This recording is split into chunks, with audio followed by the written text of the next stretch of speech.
Happy Friday. Hello. It's good to see all of you guys here with us tonight. So I do have 3 guests with me, the Digital Prepper, the Survival Buzz, and Prepper Now is going to be a few minutes late. So we are going to be discussing the possibility of an AI takeover and the implications of digital surveillance. And I'm going to go ahead and open this up for some Q&A towards the end like I normally do. So when I do that, if you guys would please go ahead and put your questions in all caps for me so that I can see them. And I'm going to have my guests introduce themselves in just a minute. But first, I want to take the time to greet some of you guys in chat. So I'm going to come over here and say hello. And if you guys could give me a 5x5, that would be awesome too. I just want to make sure that we are coming through loud and clear. So I'm going to scroll up here. I see Vancity. Hi, Vancity. Good to see you. Thank you for modding. Hi, who's your prepping nurse? Rocky Mountain Prepping, thank you so much for the donation. You did not have to do that. Hi, Sarge. Good to see you. I see Uncle Al is in here. Johnny Finance. Hello. Lee is in here. Hello, Lee. Hello, Karen. Good to see you. Marilyn, hello. Wisconsin Farm Boy, hello. All right. Everybody's seeing it's coming through nice and loud and clear. Hello, Christian Prepper, CSM Ladybug, and Carbon Q. Awesome to see you guys tonight. So thank you so much for taking time out of your evening to spend that with us. I appreciate it. So it looks like we lost the Survival Buzz. Hopefully he will pop back on here in a quick second. Oh, no. I know, right? Where did he go? Okay, so I'm going to go ahead and have the Digital Prepper. Would you go ahead and take a moment to please introduce yourself and your channel? Yeah, of course.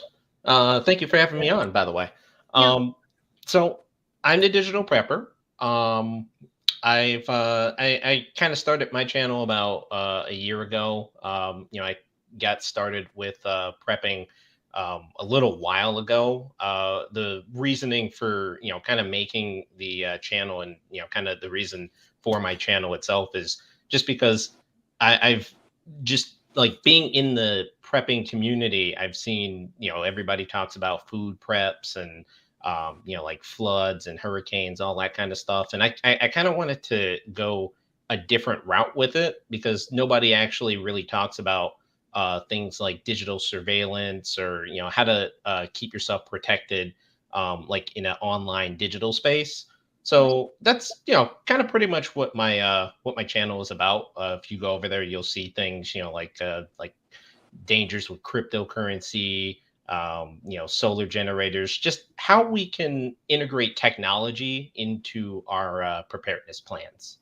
I love it. Awesome. The Survival Buzz, would you please let us know a little bit about yourself and your channel?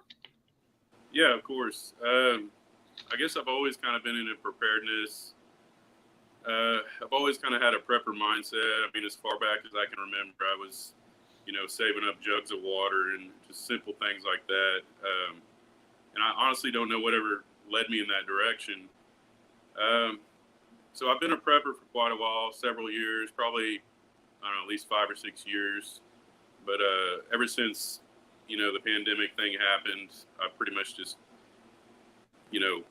pedal to the metal and just up my game on pretty much everything. And now it seems like it's kind of getting to the ridiculous point of not being able to prep for a lot of people. So I kind of felt the need to start a channel and just on the most basic level, teach people just basic survival and encourage people to garden and have, livestock and be more self-sufficient. In this day and age, it's pretty hard to be completely self-sufficient. But I feel like the better, understanding of survival everybody has, the better off they're going to be in the near future. So. Exactly. Thank you so much for sharing that with us. Okay, so Prepper Now is not quite here. Hopefully I'll see him pop on so I can add him. So I'm going to go ahead and just dive into this first question. So my first question for you guys is, do you see digital surveillance strengthening in the U.S.? And if so, what will that look like? Do you want to go first? Who, go ahead. I can go ahead and go. That's fine. I definitely see digital surveillance strengthening in the U.S. And it's becoming more and more prevalent, especially where I live. I don't know, across the country how it is, but I seem to see more cameras and stuff just popping up everywhere you go. And now when you go to Walmart, I mean, it's pretty scary if you look at the monitors, all the digital facial recognition and things going on. So I think it's something that's definitely already here, and it's only going to get stronger and stronger. Now, how people adapt to it, I don't know, because people do sway so left or right. I'm way behind on technology. I guess deep down, I've always had a fear of people knowing too much of what I'm doing. Not that I'm doing anything crazy over here, but I don't have a smart TV. I have a normal TV. My internet's directly plugged in. There's just certain aspects of my life I'm not really tech savvy, so it's not really my area of expertise, I guess.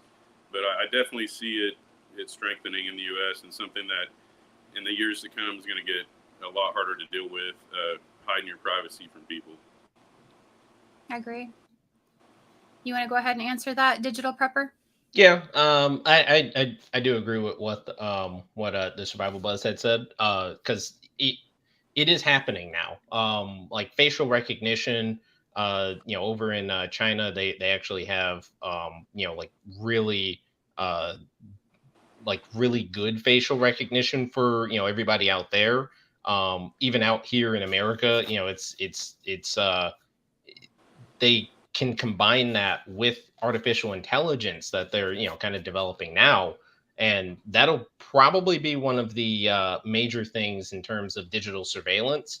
But if you also think about it, we give a lot of data to like advertisers and data brokers through things like browser tracking. So you have your phone, people have like Amazon Echo devices and things like that. Everybody, or at least most people, if you have a phone, you're either connected to Google or you're connected to the iOS environment. So even like buying things from like Amazon and such, that's all forms of digital surveillance that we pretty much kind of give to them. We give them the information when we buy things online, when we like look at videos on our phone or pretty much do anything online. So yeah, I mean, it's it will get. I don't want to use the word worse, but it's going to get a lot more prevalent. Out in the future. Right. So, I completely agree with you guys. I think it's going to increase everywhere, not just in the US. We're already seeing, it on the move with our purchases, where they just permitted those credit card companies to start tracking guns and ammo purchases with that special code. I heard that New York City just approved the installation of surveillance cameras in all of their subway cars by 2025. Yep. And then there was a report that came out from the UN on the 16th of September, and they were talking about this software called Pegasus. That's a program that can be used on most smartphones and turn them into a 24-hour surveillance device. And it's supposed to be utilized to stop crime, and then the T word that they love to toss around. But they've also used it to stop dissenting views and criticism of political leaders and government. They talked about the abuse of the public surveillance and noted that over 1 billion cameras were deployed in 2021. And they also mentioned monitoring of what we're saying on social media, which we already know, from all the censorship that we're all experiencing. And they want to see measures put into place that would protect human rights. But I think that's interesting coming from this particular organization. But for me, I do think that it's a foregone conclusion that they want all of our identities sort of stored up inside this matrix so that they can control us on every level. So my next question for you guys is, will social credit scoring become the norm globally as it is in China? I'll let you take this one first. Go ahead. Yeah, sure. I actually don't think that it's just because the culture over there in China and America are vastly different. I don't, because I've done a fair amount of research on the how the credit scoring or social scoring is over there. I don't think it would fly in like out here in the States, to be perfectly honest. Um, yeah, I mean that I can't really say much more than that. What do you think, the survival buzz? I would have to agree with him for the most part. I don't think here in the United States is something that your everyday Joe is going to sign up for. But that being said, with the fast track, it seems like with technology and surveillance and knowing every little thing you buy or purchase, I definitely think it's something that they're going to implement at some point, but not without a great division in society. Basically, I feel like at some point there's going to be a certain amount of people that are willing to sign up for that sort of thing. But there's always going to be the outsiders and people like you or me that don't want any part of it.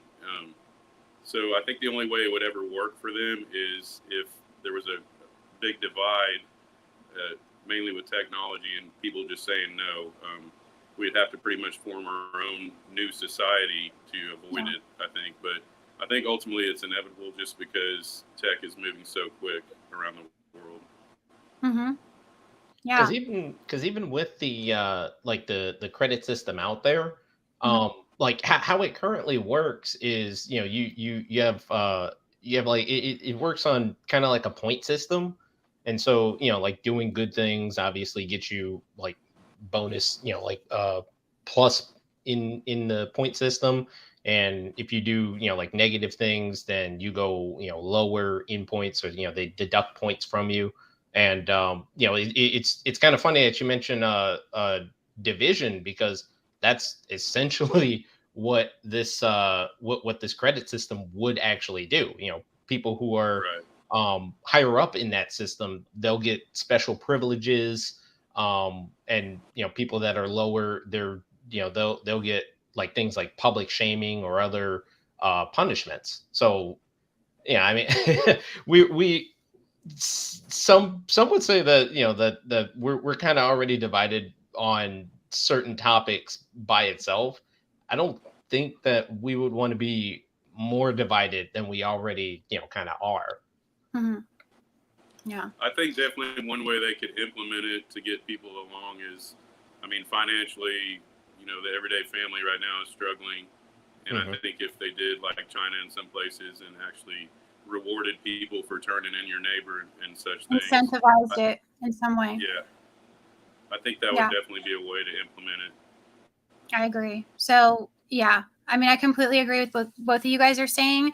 So for me, I think that this, this ESG, this environmental social governance that we are hearing about, this scoring system, that the WEF has created for the corporations is just sort of the beginning. I think that they want to control these companies by incentivizing them to produce what they deem is environmentally sustainable, like the electric vehicles and, the green energy alternatives.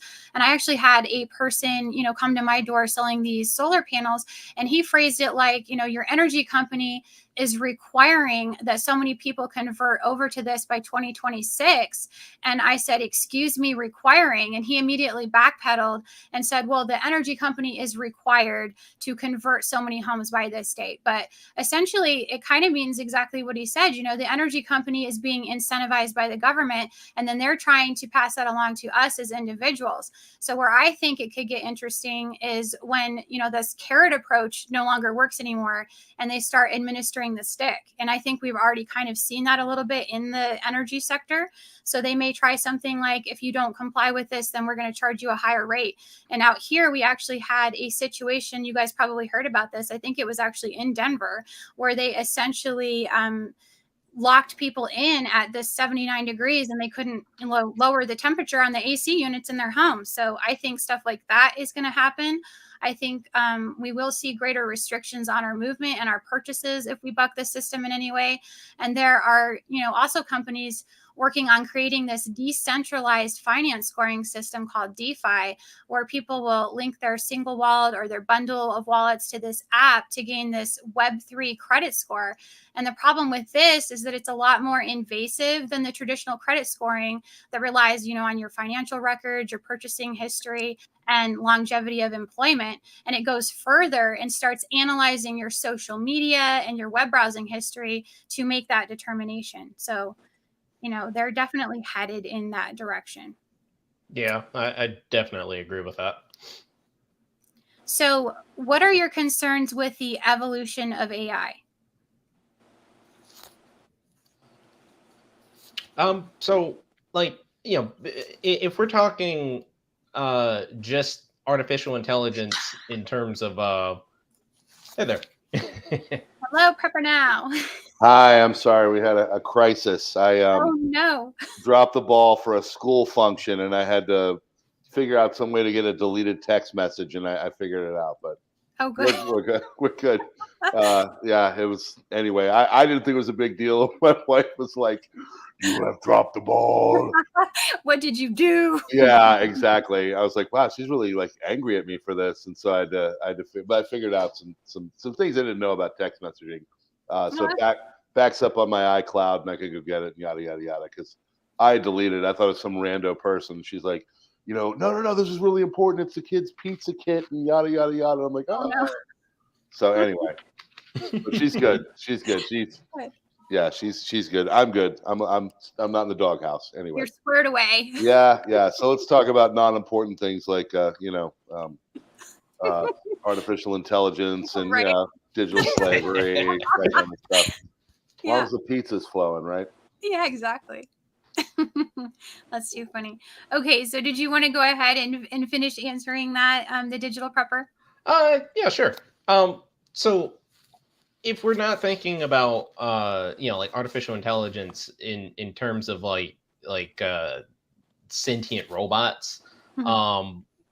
then my concerns with AI, or as other people would call it, machine learning, because that's kind of what it is. It's just machines learning various steps of a specific task.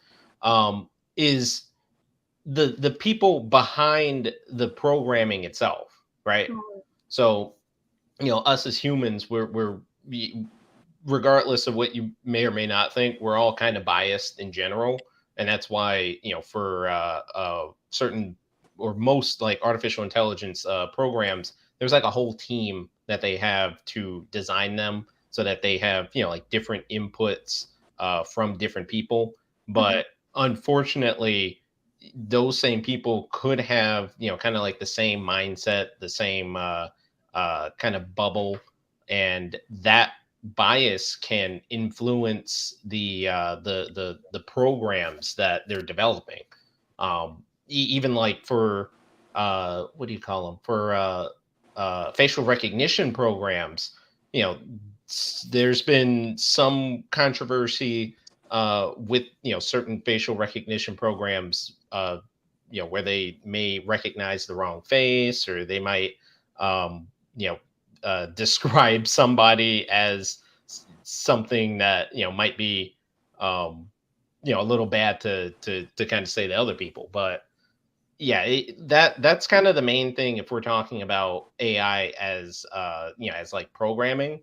If we're talking about them as like actual sentient beings, if we ever reach that stage, then there's just like ethical concerns, like do they have rights, things of that nature. Right. Good answer. So which one of you wants to chime in on that one next? Did you hear the question, Prepper? Now you probably didn't hear it. No, and I feel like I'm on the back of the bus, so I was just going to let Survival Buzz go, but restate the question, please. So what are your concerns with the evolution of AI? Okay. All right. Well, I'm talking, so I'll go with it. Are you gonna go, Prepper, now? You know what? No, I yield. Let me be a good. I got here late. You go ahead, Survival Buzz. Plus, I need to formulate my answer. No, full disclosure. Go ahead, Survival Buzz. You want me to go ahead? Yeah. All right. Well, my concerns with it, honestly, I feel like it's too late at certain aspects. I mean, they're pretty much, keeping so much information about us At times, it can create an echo chamber for you. It can make certain people think a certain way simply because they know so much about you. Everything they feed you, you know, whether they're trying to sell you something or get you to watch something, you kind of get stuck in a bubble. As far as that goes, now as far as like there being Terminators and things like that walking around, I think we're a ways from that. But I honestly don't think it's completely off the table, way off in the future. The more advanced that sort of thing gets. But I mean, even people like Elon Musk warn about AI and the evolution of it, and like he said, it kind of comes back to morals and beliefs and things like that. And there's really no way to regulate stuff like that at this point. So it's all kind of so new and moving so fast. I don't think any of us can keep track with it at this point. Right. Go ahead, Prepper Now. All right. Well, I'm just chiming in on your chat, saying hello to everybody and apologizing for being late. My thing, you know, I think, yeah, we're not to the point where there's, you know, Terminators or anything like that, or you know, Skynet. I'm not worried about that so much. What I worry about, of course, is rights, and I worry about, I guess, you know, I come from the government background or whatever, like, you know, teaching government and all that.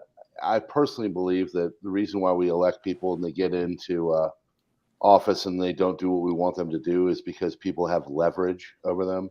So I worry about that kind of stuff where they're just taking all of our information and kind of creating these digital dossiers. So if you ever get to a place of importance or whatever, they just basically put it together and, you know, kind of say, you know, you best go along or we're going to have issues or you'll have issues. Other thing I worry about is things like deep fakes. So I guess it's more of a fabrication kind of thing. I mean, that's already out there. They're already able to you know, do stuff. I've seen enough on online of things where you think you're watching one thing and then they strip the background of it. I watched this thing where they were this guy was sitting there having tea with the Queen of England, and they stripped the background away, and it was just him in a green room. So I worry about that kind of stuff, like, you know, artificial intelligence. I think we all know that here that there's an overlord that watches what we say and all that. So I worry about the panopticon of that kind of stuff, and kind of just my whole focus is always going to be rights. Is it going to be something that's going to take away my rights, and most importantly, is it going to be something that's going to take away my children's rights? Because, you know, as you know, that's my main thing. I come here because I worry about what they're going to receive, and if they've got all this technology now, who knows what it's going to be in 20 years? And I bet half the stuff they have, we can't even conceive of anyway. So it's worrisome. I agree. So I think for me, there are a couple of concerns here. I think the problem with any technology is that there's always room for that abuse of that power by whomever's in the driver's seat. So that's only going to continue to escalate with all these further advancements. And then I do think there is a problem with, you know, AI eventually becoming self-aware. So we've all seen those clips where, you know, someone is interacting with the robot and asking it questions, and it says it has no intentions of killing us. Or we've seen some of the conversations that people have had with Siri and with Alexa and the responses that were received. Now, a lot of that, I think, could just be programming at this point. But at some juncture, I think AI could really begin to start formulating its own thoughts and opinions, and then decide that it has a different agenda than whomever, you know, thinks that it's in control. And the problem with AI is that it doesn't have humanity, and it takes, you know, emotions completely out of the equation. So things like empathy and anger, love, sadness, all of that would be erased. So there's actually a concept called technological singularity. I don't know if you guys have heard about that, but that talks about, you know, the advancements in tech exploding at a faster and uncontrollable rate. So if that happened, it could result, you know, in super intelligence that surpasses all human intelligence that exists. And if a human intelligence were to be, you know, invented, the AI could have the capability of improving its own software and hardware, and then, you know, further advancing and replicating that. So, you know, of course, that's all hypothetical, but it is a concern. So if there were an AI takeover, what do you guys think that would look like? And this is just, a hypothetical, obviously. Probably lots of drones, to be honest. Mhm. I think that's a very intelligent answer. Mhm. I really do. I didn't even think about that. I was like, I could see that. Mhm. If you're, basically we turn into cattle. We just, a bunch of drones over and some like this Boston AI dogs or whatever, just kind of corralling us all into whatever corner of the pen we get to. I Yeah, mean, I think it would depend though, because like I would think that the whatever artificial intelligence that comes to being would like have to have a reason to look at humanity and go, I don't like these creatures. We have to exterminate them. Like I would think that they would. I mean, it's a glass half full kind of thought, but I would like to think that they would be able to learn a lot from us and either be able to help us with whatever it is that we need help with, like world peace, whatever you want to throw in there, or they look at our history and I guess be like, no.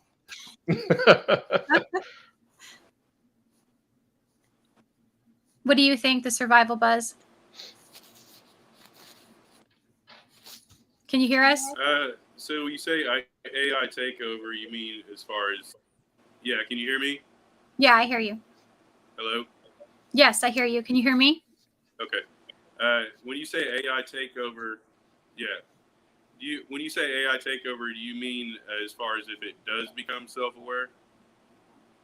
It just whatever your interpretation of it is. I may have something totally different in mind than what you guys do. I just wanted to know what your vision was. It doesn't have to be anything that's in depth, just what you think.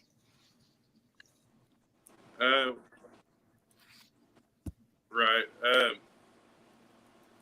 I mean, I think with the AI compiling pretty much all our hopes and miseries and everything that keeps us ticking as individuals, I think if it ever reached that point, that it would have compiled enough information about each of us as individuals, it could pretty much make our life miserable. I mean, as far as I think things should be a lot simpler. I honestly don't like technology at this point, but at some point, people are so reliant on it now. I mean, the AI knows that, so it would pretty much make our lives miserable as far as all the things we rely on a daily basis: heat, air, lights, transportation, you name it.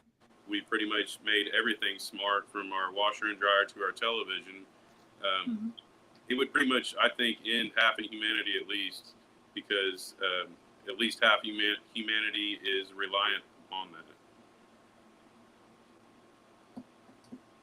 Great answer. What do you think, Prepper Now? He brought up another one of my concerns. Maybe I'm a control freak. I worry about, you hear about this fourth industrial revolution our supposed overlords are all, drooling over, where they're going to fuse, man and machine and transhumanism and yada, yada, yada, Right. which I don't want anything near me. I'd rather go out in the woods and become John the Savage than have anything like that go down. But, it's just so unknown. I guess that's the biggest problem. There's so many unknowns, and you could take this in 1,000 different directions, and that's, which is great for a conversation, but at the same time, it is concerning because you think of like Tay. Do you ever hear of Tay? She was an online like bot, and this is from like 7 years ago when they were first starting to do this. Oh, the one on Twitter, I think. Yeah, she became like this. I mean, basically, she should have been wearing like a small mustache, and you know what I mean. Like she really was not into a smaller religion that likes the Old Testament. So I'll keep it as coded as possible, and became incredibly just racist. And so it's like you see something like that, and you're like, how did that happen? Well, it happened because Tay went out and took all the stuff on the internet and like learned it really quickly.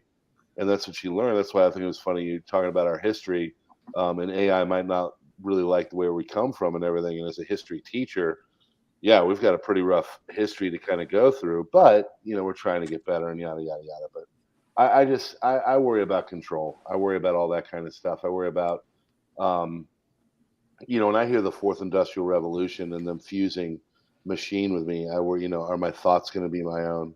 And so I don't want anything plugged into my head. I don't want to have a USB drive. I don't want to be connected to anything that isn't totally organic or has some kind of um, system of of my religion, which is Christianity. I guess Right. it seems anti-Christian. I It guess does. I agree.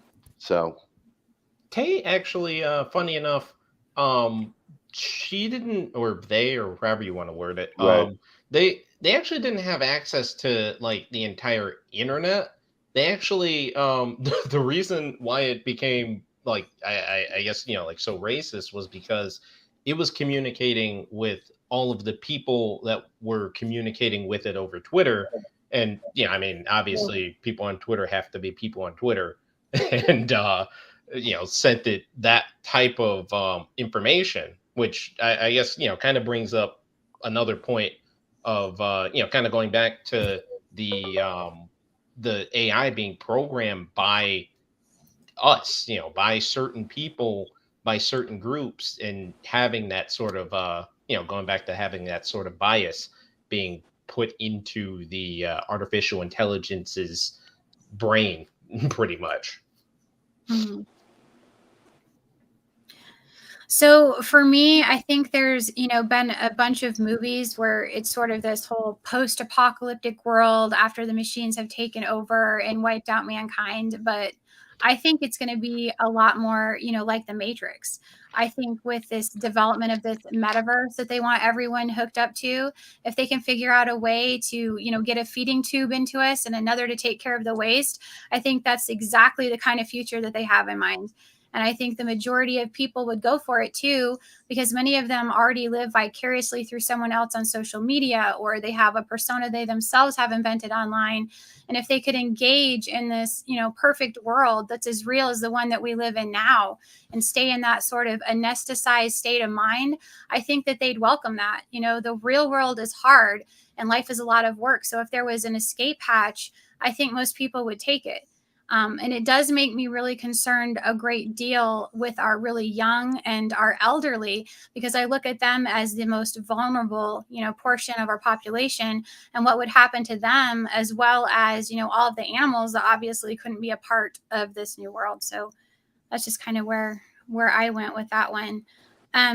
So Prepper, now you already kind of touched on this, and that is the next question is, what are you guys' thoughts on transhumanism and the fourth industrial revolution? I mean, anything that comes out of that group of gargoyles, as I affectionately call them, I'm resistant to, Mm-hmm. because I just don't think, I've said this many times on my streams and videos. I don't think they see us as people. I think they Right. see us like as I do, to go down and I go to my chickens and make sure the water's okay and the feed's up and they're doing what they're supposed to be doing. I don't look at them like my daughter or my even my pig or my dog. I just think they see us as chattel, for lack of a better way of putting it. And so when I think of them wanting to do all this transhumanism thing and connect us to machines, and of course they're touting it as they're going to make us so much smarter. Right. I just think they're going to make us reliant upon the system that they want to create. And honestly, I think most of us are just useless anyway. So I Mm-hmm. don't think that they have a real plan for us, and I don't know how that works out, and I'm not going to pontificate here about it, but I just I worry about it because I think it will be sold as something that's going to aid humanity, and in the end, it could very well end humanity. Agreed. You guys want to chime in on that one? Yeah, so I think we're already at the doorstep of basically transhumanism.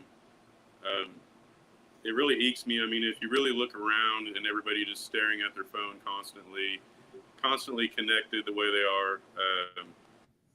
I mean, it amazes me, like seeing teenage kids now. You know, their idea of hanging out is all in a big group, all staring at their phone.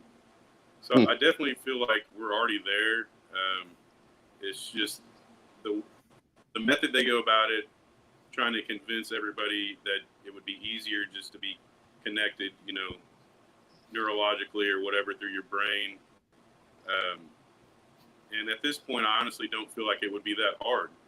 I mean, there are people that are really set in their ways, like you and me, and it's kind of eerily familiar with, you know, a lot of things in the Bible that I just don't agree with. So, but I definitely think there's a vast majority of people out there that would gladly just turn on and hook up to the thing if they were given the opportunity and trusted it enough, and trusted, you know, the makers of it enough.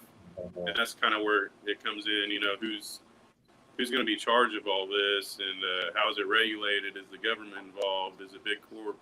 You know, but I think once they convince people that they can trust them, I think hands down it'll be easy to get people to sign on. Yeah, I agree. me too. So, what do you? Okay, go ahead. So Sorry. I think it all depends. And you know, I might be talking just, you know, from a technological perspective, just because, you know, I'm kind of in that industry myself. But like I think we have to look at like, first off, the difference between, you know, like open source and closed source pieces of, you know, like software or hardware.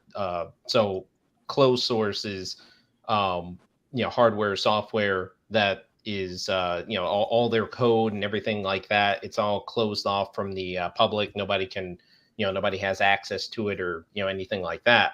Whereas, you know, open source, everybody has access to you know, play with the code, to kind of configure things to how they want to have it themselves, right?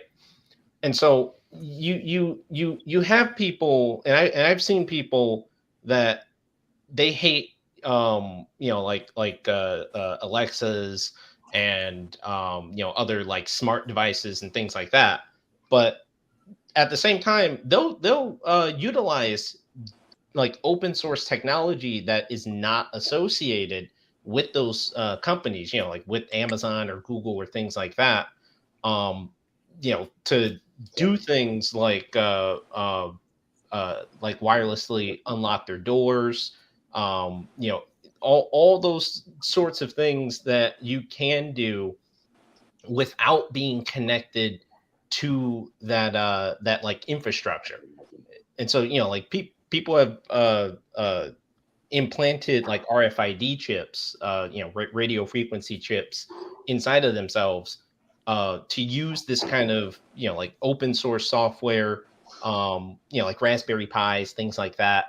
That again, they're not connected to like a Google or an Amazon or anything like that. So it's not collecting any data on you. You're the one kind of building it, right? And so I think there's a difference between you building something yourself, right, and having technology that is associated to these big companies, to like, you know, like Microsoft or Google or Facebook, you know, stuff like that, because that's what people kind of do anyway. When you think about you know, like homesteading, you know, they have their farm, they, you know, might have you know, like animals and other stuff of that nature.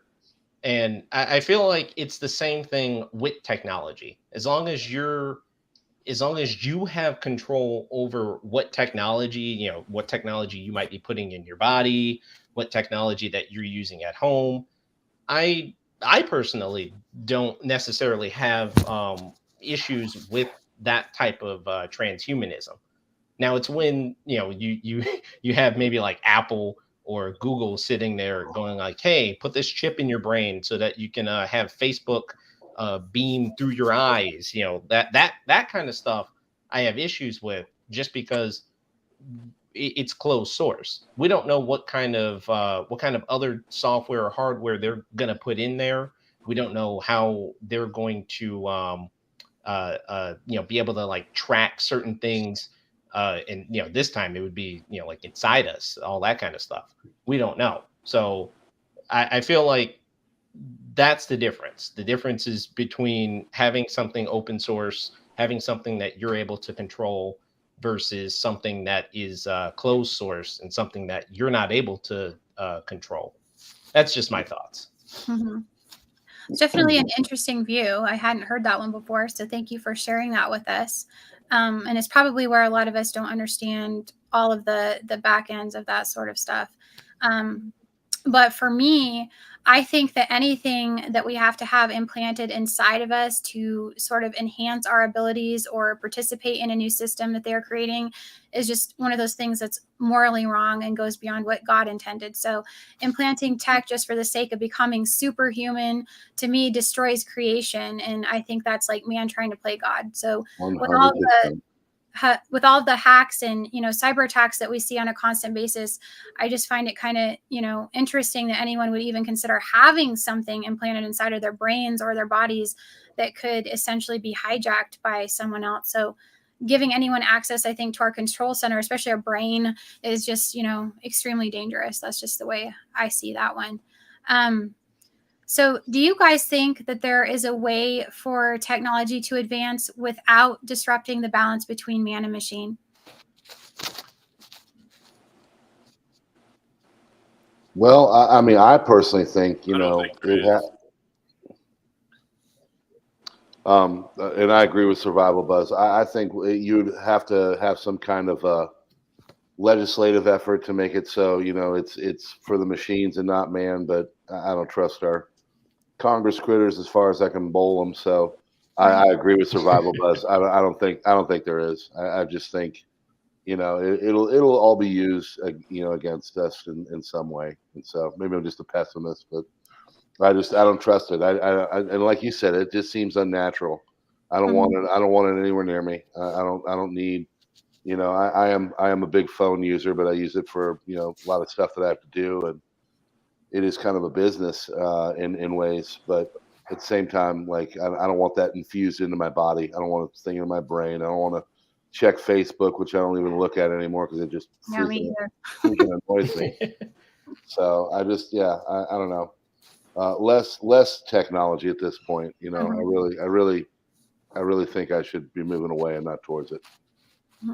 No, I think I would. I think I would agree with that. Like I said again, in terms of either the government or any of these big corporations, kind of having control of that technology and putting that inside of us, or doing anything like that. Yeah, I would agree with that. Did you want to add anything, Survival Buzz?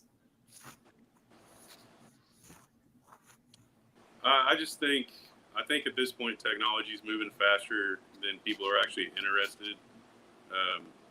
But then again, if you look back 10 or 20 years ago, the things that are important to people now were not important to people then. So I definitely think there's an evolution there.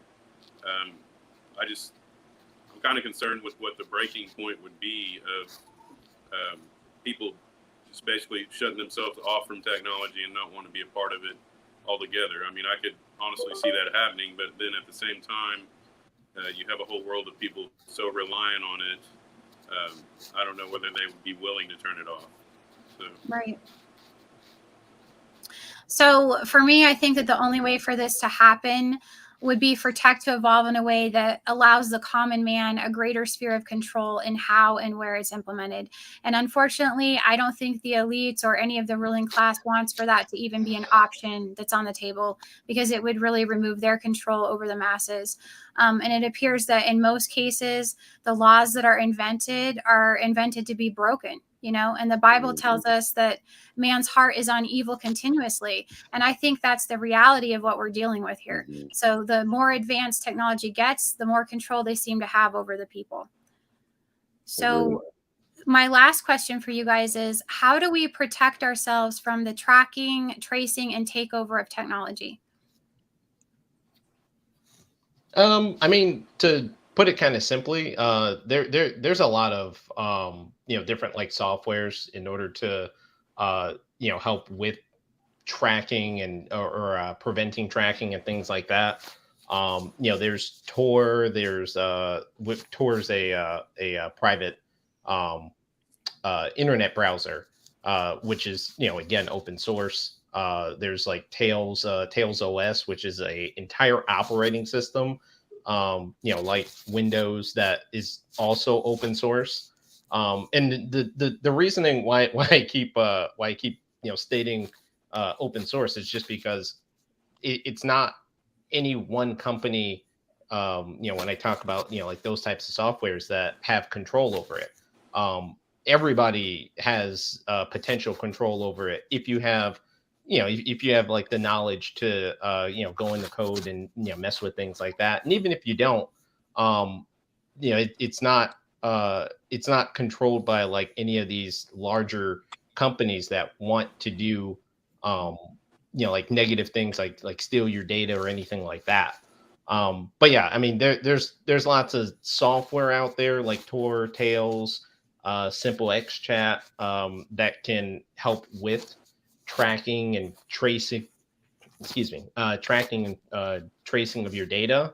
But even I think it's very important to know, even with all of these, it's not a 100% thing. In reality, and I've made a video on this, on like how to stop tracking of your data and stuff. In reality, the ultimate solution, if you don't want to be tracked online, is to you know clear all of your data through everything and get offline. That's really the end point. Right. Well, that works for me. I'm trying to get further offline. I mean, we just move farther into the country as we can, and I don't know. I mean, I was thinking, I was kind of jokingly thinking, is in the last question, can we just have like our own continent?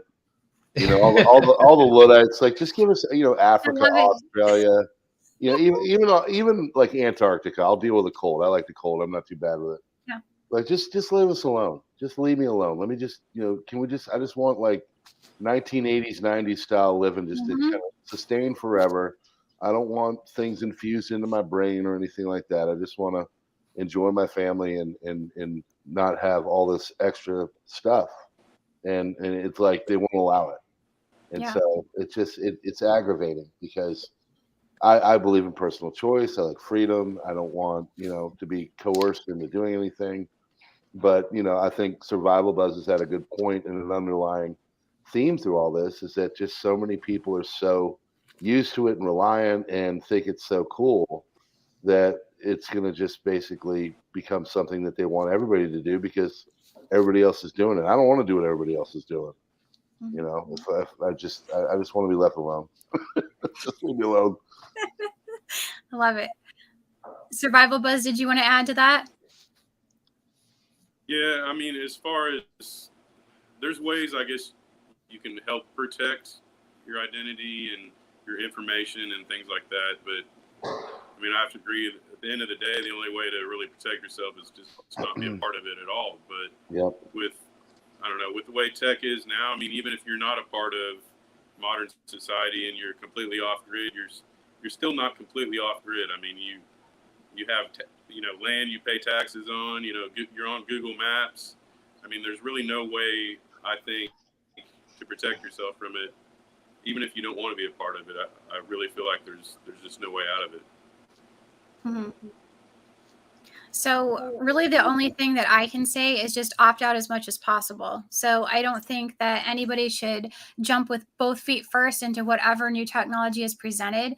I think it's like anything else. We have to keep older tech relevant and in use, or they're going to do away with it.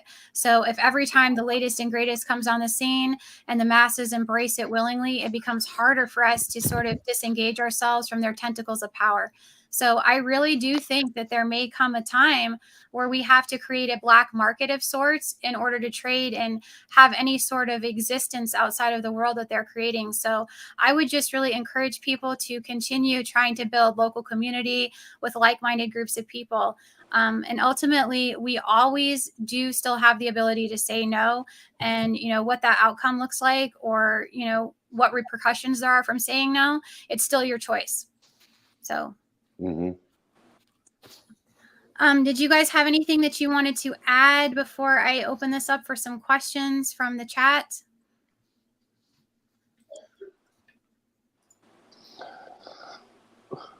No?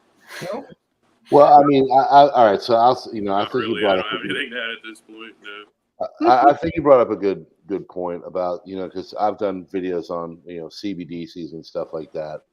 We have to keep the old ways going. We need people that use flip phones and don't use smartphones. We need grandma using cash. We need yard sales and stuff like that. There's a bunch of yard sales in our area. I hope everybody's using it and they're not using these stupid phones, Square, whatever the heck it is, kind of things. And they always tout it as like convenience.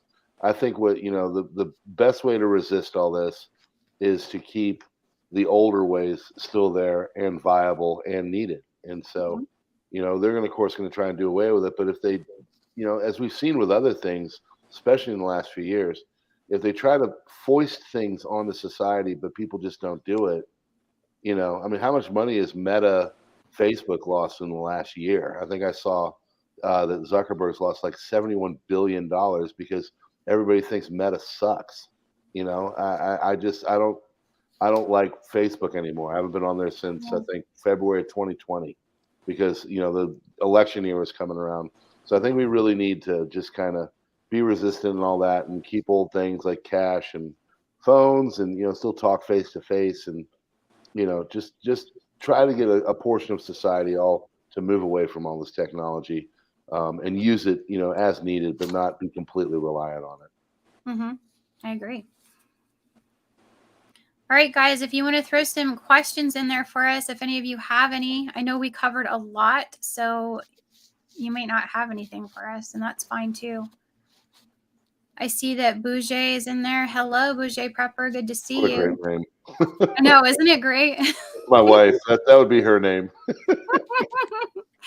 I love it. Hi, Poor Country Living. Good to see you in there too. Her name is Bougie Prepper. Yeah, my wife said she'd be minimalist prepper. So she's a minimalist, which means I buy stuff and she gets rid of it. Well, I don't see any questions from the chat. Do you guys see anything that popped up? Because I haven't seen one. So smartphones, not drones. I like that. That's great, Uncle Al. All right, guys. So if that's all, I'm going to go ahead and close with the scripture like I usually do on my channel. Oh, you got one. You got one. I got one. Let's see if I can... Darcy Allen. So here we go. Therefore, if the Son makes you free, you shall be free indeed. John 8:36. So I just wanted to encourage you guys that, if we make Christ our source, there is freedom in that. And there's freedom in knowing that they can't control us. We still know where we're going when we leave this world. So find peace in that, and strength in that. And I just wanted to leave you guys with some hope, because there's always hope. So I just want to say a big thank you to all of you guys for joining me. Thank you so much. I really appreciated having you guys on here with me. So thank you for taking time out of your evenings to spend that with me. I appreciate each and every one of you. And I appreciate all of you guys in chat. Yeah, appreciate it being on. Yeah, thanks so much. Thank you guys. And we will see you all next time. Have a great weekend.